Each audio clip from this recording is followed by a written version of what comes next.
Hello student, मैं Shivam Sharma CSA class में आपका स्वागत करता हूं। अभी तक मैं आपको इंडियन पॉलिटी और कंप्यूटर की नॉलेज प्रोवाइड कर रहा था, बट आज से सुंदरम सर के द्वारा आपको केमिस्ट्री की भी नॉलेज प्रोवाइड की जाएगी। सो मैं सुंदरम सर को बुलाना चाहूँगा कि वो आएँ और आपको केमिस्ट्री सब्जेक्ट के बारे में कुछ बताएं। So please come. Hello everyone, CSA classes channel पर आप सभी का स्वागत है। हम स्टार्ट करेंगे ऑर्गेनिक केमिस्ट्री के साथ। केमिस्ट्री नाम आते ही बच्चे डर जाते हैं, तो खासकर उन्हें बता दें डरने की कोई ज़रूरत नहीं है। आपको लेक्चर वाइज सभी टॉपिक प्रोवाइड होती रहेंगी। ऑर्गेनिक केमिस्ट्री, जैसे कि हम एक रिएक्शन लेते हैं,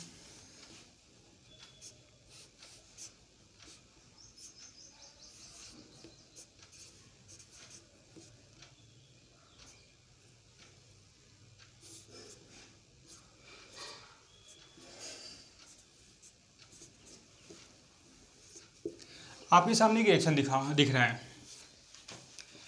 ये स्ट्रक्चर है आपका फिनॉल का। अब आप सोच रहे होंगे कि क्या बनेगा, यहाँ पर कौन सा समूह रिलीज होगा। ये रिलीज इस फिनॉल में उपस्थित हाइड्रोक्सी समूह जो कि बेंजीन नाफी से जुड़ा हुआ है, इसके कौन से पोजीशन पर कौन सा समूह जुड़ेगा और हमें कौन सा उत्पाद प्राप्त होगा, कुछ भी आइडिया नहीं है। ऐसे कंडीशन में बच्चे रिएक्शन को देखते ही डर जाते हैं। लेकिन आपको बता दें, ऑर्गेनिक केमिस्ट्री को स्टार्ट करने से पहले आपको कुछ बेसिक एलिमेंट्स के बारे में आइडिया होना चाहिए। बेसिक एलिमेंट्स क्या हैं? जो हमें जानकारी प्रोवाइड करते हैं रिएक्शन कैसे प्रोसीड होता है। रिएक्शन में दो टर्म्स होते हैं। जो रिएक्शन एरो के लेफ्ट साइड में होता है इसको हम रिएक्टेंट कहते हैं, रिएक्टेंट। और जो रिएक्शन एरो के राइट साइड हम लिखते हैं वह का प्रोडक्ट होता है, reactant. Reactants are those molecules or substance which possess changeable properties to produce finally useful substance are called product। Reactant में जो भी मॉलिक्यूल्स पार्टिसिपेट करते हैं उनके बीच बॉन्डिंग का नेचर कैसा होता है। बॉन्ड फॉर्मेशन में इलेक्ट्रॉन की शेयरिंग किस प्रकार होती है। जो उस मॉलिक्यूल का स्ट्रक्चर होता है उसको हम रिएक्शन में किस प्रकार दिखाते हैं, उसकी ज्योमेट्री कैसी होती है, उसमें आइसोमेरिज्म कैसा होता है, उस पर इनकमिंग ग्रुप जुड़ने वाला समूह कैसे अटैक करता है, किस पोजीशन पर अटैक करता है, ये सब हम पढ़ेंगे इसके बेसिक एलिमेंट्स में। अब यहां पर ये जो रिएक्शन दिखाया गया है ये इन द प्रेजेंस ऑफ CO और HCl की उपस्थिति में हो रहा है। इस समूह से आपका एल्डिहाइड समूह उत्पन्न होता है। अब ये समूह बेंजीन न्यूक्लियस के आर्थो पोजीशन पे अटैक करेगा कि पैरा पोजीशन पे अटैक करेगा कि मेटा पोजीशन पे अटैक करेगा। तो सबसे पहले हमें ग्रुप की जानकारी होनी चाहिए। देन बेंजीन न्यूक्लियस रिएक्टेंट की जानकारी अति महत्वपूर्ण है। क्या सभी रिएक्टेंट रिएक्शन देते हैं? नहीं, सभी रिएक्टेंट रिएक्शन परफॉर्म नहीं करते। रिएक्टेंट्स के मॉलिक्यूल्स के बीच बॉन्डिंग और बॉन्ड के फॉर्मेशन में इलेक्ट्रॉन की शेयरिंग पे डिपेंड करता है कि वो रिएक्टेंट रिएक्टिव है, अनस्टेबल है, उसकी रेजोनेंस एनर्जी कितनी है। तो वही मॉलिक्यूल्स प्रोडक्ट में कन्वर्ट होते हैं जिनकी एक निश्चित एनर्जी होती है, रिएक्टिविटी होती है। तो ऑर्गेनिक केमिस्ट्री में एंट्री करते समय आपके पास अभी आपको कुछ बेसिक एलिमेंट्स प्रोवाइड किए जाएंगे जिसके बारे में आपको जानकारी होनी चाहिए। अब वो बेसिक एलिमेंट्स कौन कौन से हैं इसको हम देखते हैं।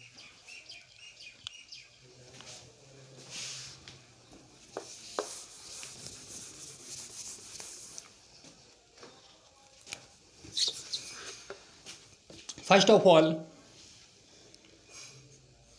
पहला हम पढ़ेंगे मॉलिक्यूल्स के बीच, या फिर हम पदार्थ कह सकते हैं। पदार्थ आपके छोटे छोटे माइक्रोस्कोपिक पार्टिकल्स से मिलकर बने होते हैं। ये माइक्रोस्कोपिक पार्टिकल्स आपके एटम्स होते हैं। एटम्स भी आपके 3 फंडामेंटल पार्टिकल्स से मिलकर बने होते हैं, such as electron, proton, neutron. और भी माइक्रोस्कोपिक पार्टिकल्स हैं सच एज पॉजिट्रॉन।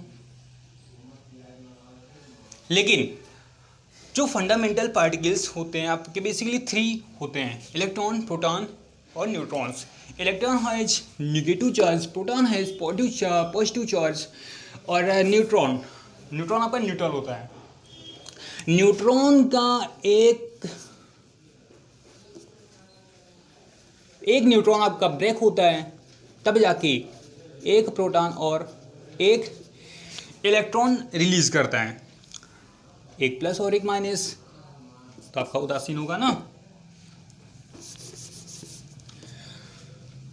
तो आपको इनके बीच इलेक्ट्रॉन की शेयरिंग किस प्रकार होती है? इलेक्ट्रॉन शेयरिंग हम इलेक्ट्रॉन ट्रांसफर भी कह सकते हैं। किसके बीच? रिएक्टेंट के एटम्स के बीच, जहां पर बॉन्डिंग है। जैसे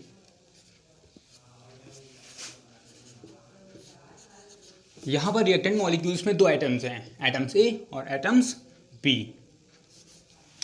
एक बॉन्ड के लिए 2 इलेक्ट्रॉन की आवश्यकता होती है। यहां पर हमने इलेक्ट्रॉन को क्रॉस और डॉट के रूप में दिखाया है, जो बताता है एक इलेक्ट्रॉन ए के द्वारा पार्टिसिपेट किया गया है और एक इलेक्ट्रॉन बी के द्वारा शेयर किया गया है। तो यहाँ पर एक इलेक्ट्रॉन की शेयरिंग हुई है, तो हमें इलेक्ट्रॉन शेयरिंग की आइडिया होनी चाहिए। दूसरा, आपका जो लेक्चर बनना है दोपहर की टाइम में बनना है, इसलिए गर्मी कुछ ज़्यादा है। दूसरा, हमें उस रिएक्टेंट्स मॉलिक्यूल्स के स्ट्रक्चर की जानकारी होनी चाहिए। वो स्ट्रक्चर आपका डिटेल स्ट्रक्चर है या लाइनियर स्ट्रक्चर है, रिंग में स्ट्रक्चर है। तो हम यहां पर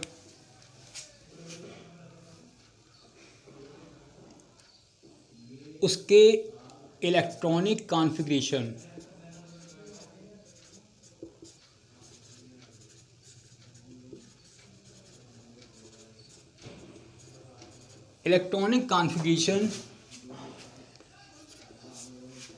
एंड स्ट्रक्चर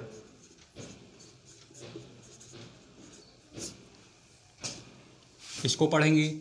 इलेक्ट्रॉनिक कॉन्फ़िगरेशन में बताया जाएगा कि उस एटम्स के आउटर मोस्ट शेल में जो इलेक्ट्रॉन उपस्थित हैं, ये पेयर्ड हैं या अनपेयर्ड, उसका स्ट्रक्चर कैसा है। तीसरा पॉइंट है आपका कि मॉलिक्यूल्स के बीच, एटम्स के बीच जो बॉन्डिंग होती है, बॉन्ड का जो ब्रेकिंग होता है, ये ब्रेकिंग किस प्रकार होता है। बॉन्ड के फॉर्मेशन में जो इलेक्ट्रॉन शेयर्ड होते हैं, जब बॉन्ड टूटता है तो ये इलेक्ट्रॉन इक्वल दोनों एटम्स की तरफ चले जाते हैं। अब इक्वली दोनों तरफ ट्रांसफर होते हैं या अनइक्वली ट्रांसफर होते हैं। इस बॉन्ड का ब्रेकिंग किस प्रकार होता है। और प्रोडक्ट में, मान लें प्रोडक्ट हमारा CO बनता है, तो प्रोडक्ट में नया बॉन्ड किस प्रकार का होता है, कैसे बनता है, ये हम यहाँ पर पढ़ेंगे बॉन्ड फिशन में।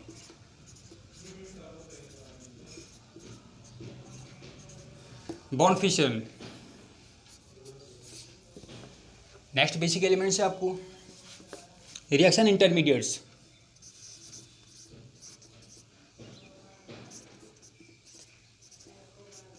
रिएक्शन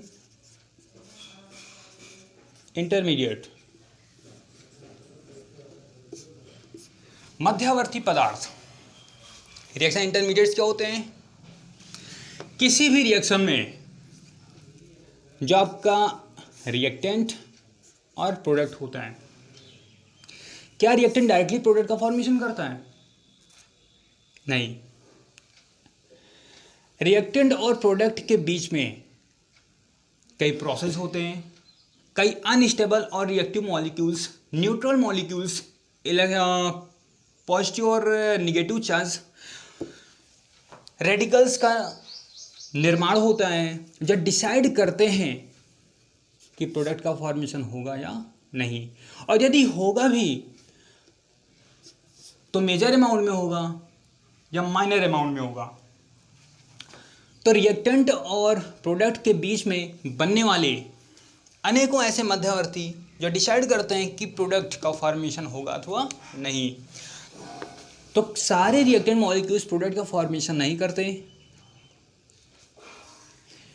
तो रिएक्टेंट और प्रोडक्ट के बीच में बनने वाले अस्थायी क्षणिक अस्तित्व वाले अत्यधिक अक्रियाशील मध्यवर्ती को अभिक्रिया मध्यवर्ती कहते हैं। नेक्स्ट है आपका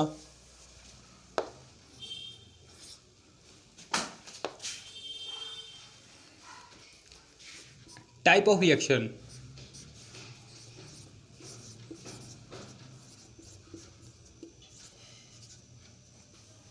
टाइप ऑफ रिएक्शन अपक्रिया के प्रकार।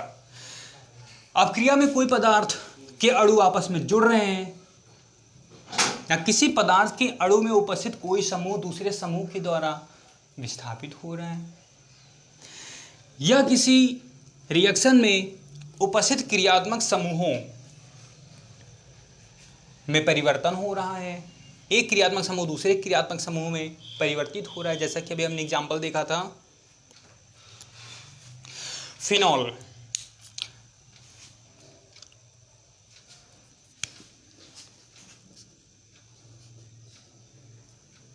हम स्ट्रक्चर देखेंगे। फिनॉल की अपक्रिया, चलिए दूसरा एग्जांपल लेते हैं, HCN और HCl। कौन सी अपक्रिया है ये, कोई बताएगा?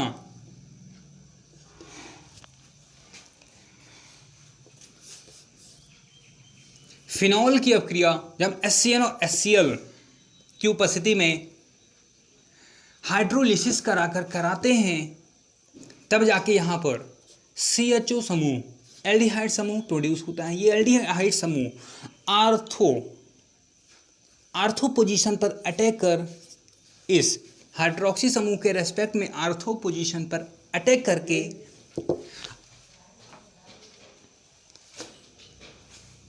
सैलिसैल्डिहाइड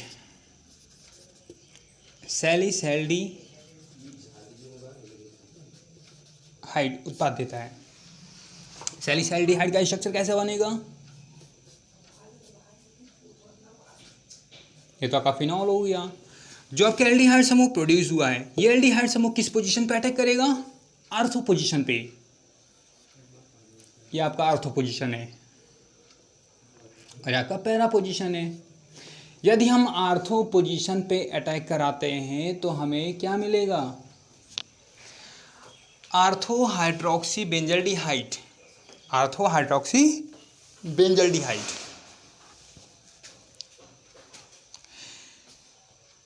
यह का मेजर अमाउंट में होगा, जबकि para hydroxy benzaldehyde minor amount में एज ए बाई प्रोडक्ट हमें प्राप्त होगा।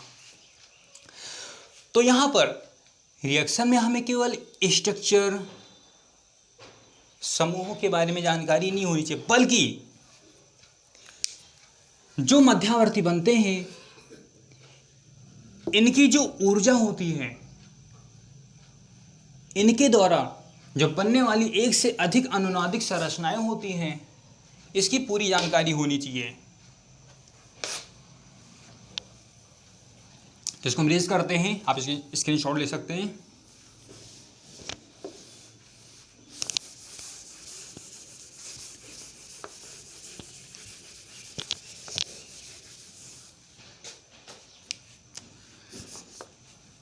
साथ ही साथ हमें अटैक करने वाले आर्थो, पैरा व मेटा डायरेक्टिंग समूहों के बारे में जानकारी होनी चाहिए। डायरेक्टिव ग्रुप, डायरेक्टिव इन्फ्लुएंस,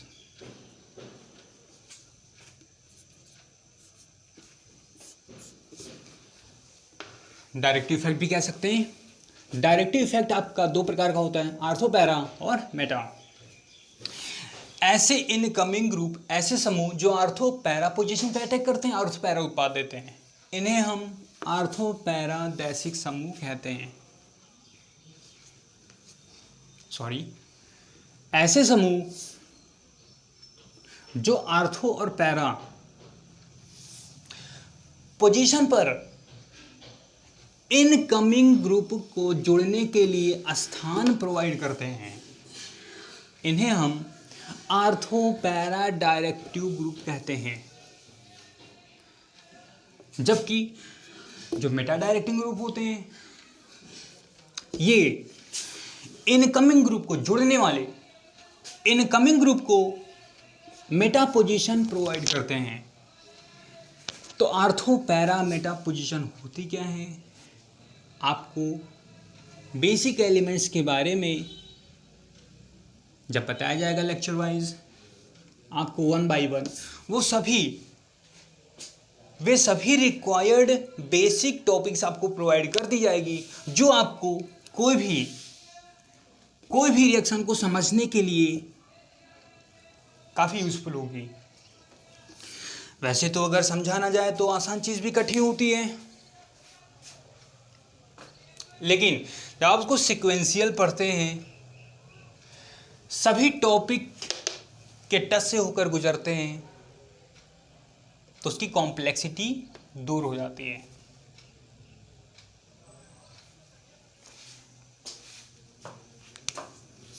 साथ ही साथ हम यहां पर कंपाउंड्स की रेजोनेंस,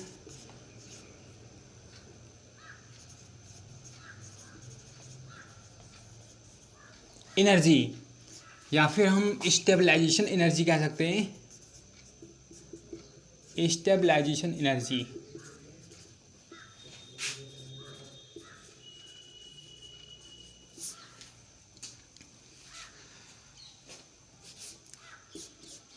जिन मध्यवर्ती पदार्थों की अनुनादिक ऊर्जा जितनी अधिक होती है, वो उतना ही अस्थायी उत्पाद देते हैं।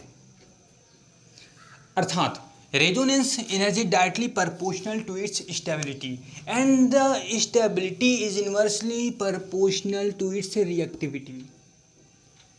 कहने का मतलब है, यदि अनुनादिक ऊर्जा बढ़ती है तो उसका अस्थायित्व बढ़ेगा, और जो जितना ज़्यादा अस्थायी होता है वो उतने ही मेजर अमाउंट में उत्पाद का फॉर्मेशन करता है।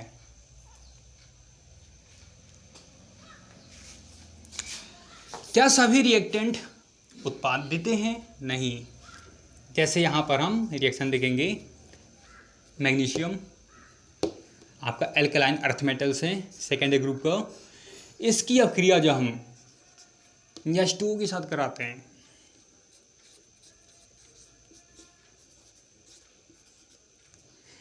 आप देख रहे हैं कि सर अभिक्रिया दोनों एक ही हैं। हाँ, अभिक्रिया दोनों देखने में तो एक ही लग रही है, रिएक्शन और बोर्ड पर भी आपको एक ही दिख रही है, लेकिन यहाँ का कोल्ड H2O है और यहाँ का हॉट H2O है। जब मैग्नीशियम की अभिक्रिया हम कोल्ड H2O के साथ कराते हैं तो अक्रिया नहीं होती। लेकिन जब जल को गर्म कर देते हैं तो अक्रिया हो जाती है। यही तो हमें समझना है, ऐसा क्या होता है। आपको बताया कि बेसिक एलिमेंट्स के इलेक्ट्रॉनिक कॉन्फ़िगरेशन टॉपिक में आपको बेटर तरीके से इसको बताया जाएगा। जब हम जल को गर्म करते हैं तो मैग्नीशियम के आउटर मोस्ट सेल में जो इलेक्ट्रॉन होते हैं, ये इलेक्ट्रॉन एक्साइटेड स्टेट में, उत्तेजित अवस्था में चले जाते हैं और हमें क्या प्राप्त होता है? Magnesium hydroxide. मैग्नीशियम पर कितने प्लस होते हैं? 2 प्लस होते हैं। हाइड्रोक्साइड पर कितने माइनस होते हैं? 1 माइनस होता है। क्रॉस मल्टीप्लाई कर देंगे, इसकी संख्या 2 हो जाएगी और इसकी संख्या, फार्मूला बन गया। आप यदि बेसिक एलिमेंट्स की जानकारी प्राप्त कर लेते हैं तो ना ही आपको फार्मूले रटने हैं, ना ही आपको कोई पर्टिकुलर 10-20 रिएक्शन कि चलो एग्ज़ाम का सीजन है, हम 10-20-30 रिएक्शन रट लेते हैं और यदि एग्ज़ाम में आया तो उसको हम कर देंगे। यदि एग्ज़ाम में नहीं आया तब क्या करेंगे? तब तो आपका नेक्स्ट ईयर फिर से आएगा ना। तो नेक्स्ट ईयर आपका फिर से ना जाए। यदि आपके पास कोचिंग का ऑप्शन नहीं है तब यूट्यूब के माध्यम से भी अच्छी क्लास पा सकते हैं। इस चैनल पर मेरी केमिस्ट्री की पहली क्लास है, ये पहला वीडियो है जिसमें आपको बेसिक एलिमेंट्स के अंतर्गत पदार्थ की संरचना, उसका इलेक्ट्रॉनिक विन्यास, अभिकारक क्या होते हैं, उसकी संरचना, उसका नाम, आईपीसी नाम, साथ ही साथ उसमें समझौता किस प्रकार की होती है, समझौता आइसोमेरिज्म, थोड़ी बहुत जानकारी इसकी भी होनी चाहिए क्योंकि फार्मूला एक ही होता है लेकिन उसकी समझौता में भिन्नता होने के कारण वो अलग अलग उत्पाद देते हैं। तो यदि आप फार्मूले को रटे हुए हैं तब भी आप पता नहीं कर सकते उत्पाद का निर्माण, उत्पाद में क्या बनेगा। तो आपको 1 या 2 जानकारी होने के बाद आप रिएक्शन को नहीं समझ सकते हैं। आपको उसके इलेक्ट्रॉनिक कॉन्फ़िगरेशन, उसके स्ट्रक्चर, उसमें होने वाले समझौता, उसकी अनुनादिक संरचना, ये सारी जानकारी होनी चाहिए। उसमें कौन सा समूह जुड़ रहा है, कौन सा समूह निकल रहा है, उसमें कौन सा बॉन्ड है, बॉन्ड में इलेक्ट्रॉन की शेयरिंग किस प्रकार होती है, बॉन्ड टूटेगा नहीं टूटेगा, बॉन्ड टूटेगा तो किसकी उपस्थिति में टूटेगा, उत्पाद का नेचर कैसा होगा, कितने प्रकार के उत्पाद मिलेंगे, कितना % मिलेगा। आपको 1 by 1 सभी टॉपिक प्रोवाइड की जाएगी। हम एक एग्जाम्पल और लेते हैं।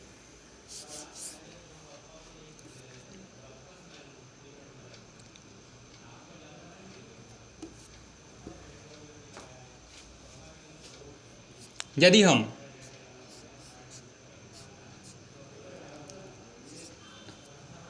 बेंजीन, चलिए बेंजीन ही लेते हैं और इसके रिंग स्ट्रक्चर की जगह हम इसका बॉन्ड स्ट्रक्चर दिखाते हैं और इसकी अक्रिया हम क्लोरीन के साथ कराते हैं।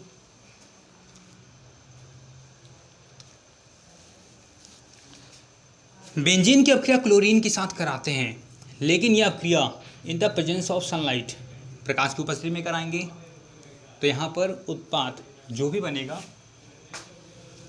तो यहाँ पर ये कोई रटने वाली टॉपिक नहीं है। ऑर्गेनिक केमिस्ट्री लोगों का मानना है, अधिकांशतः बच्चों का, कि रिएक्शन को समझा नहीं जा सकता, लेकिन मेरा मानना है कि उसे आप रटने के बजाय उसके फंडामेंटल टॉपिक पर फोकस करें, उसके बेसिक एलिमेंट्स की जानकारी होनी चाहिए, उसमें कौन कौन से बॉन्ड पाए जाते हैं, कितने बॉन्ड पाए जाते हैं, कितने सिग्मा बॉन्ड हैं, कितने पाई बॉन्ड हैं। जैसे इसमें कितने पाई बॉन्ड हैं, 3 पाई बॉन्ड हैं, 3 पाई बॉन्ड। नोट में लिख लीजिएगा यहाँ पे, एक पाई बॉन्ड टूटता है तो 2 सिग्मा बॉन्ड का निर्माण होता है, और 2 सिग्मा बॉन्ड मिलते हैं तो एक पाई बॉन्ड का फॉर्मेशन होता है। तो इस अभिक्रिया में और Cl2 आपका मोनोवैलेंट है, जब बॉन्ड की ब्रेकिंग होगी, अब ब्रेकिंग किस प्रकार होगी, क्या बनेगा, कौन कौन से मध्यवर्ती पदार्थ बनेंगे, किस प्रकार अटैक करेंगे, ये सारी जानकारी होनी चाहिए आपको। सिंपल, 3 पाई बॉन्ड टूटेंगे तो कितने सिग्मा बॉन्ड बनेंगे, एक पाई बॉन्ड से 2 सिग्मा बॉन्ड बनते हैं, तो कितने पाई बॉन्ड हैं, 3, तो कितने सिग्मा बॉन्ड बनेंगे, 6। बेंजीन में कितने कार्बन होते हैं, 6। तो यहां पर सभी कार्बन से एक एक Cl जुड़ जाएंगे। यहाँ का बेंजीन था तो इसका क्या नाम होगा, कितने Cl हैं, 6। 6 के लिए हम क्या यूज करते हैं, हेक्सा। जब Cl पर एक माइनस होता है तो क्लोरीन को क्लोराइड कहते हैं, तो हेक्सा क्लोराइड बेंजीन से प्राप्त हुआ है। क्या का बेंजीन का डेरिवेटिव हुआ, बेंजीन हेक्सा क्लोराइड।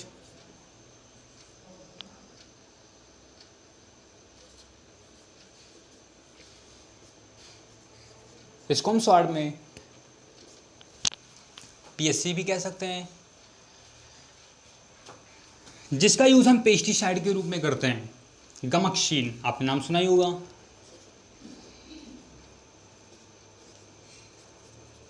गमकशीन है benzene hexa chloride also called gammexane which is used as pesticide.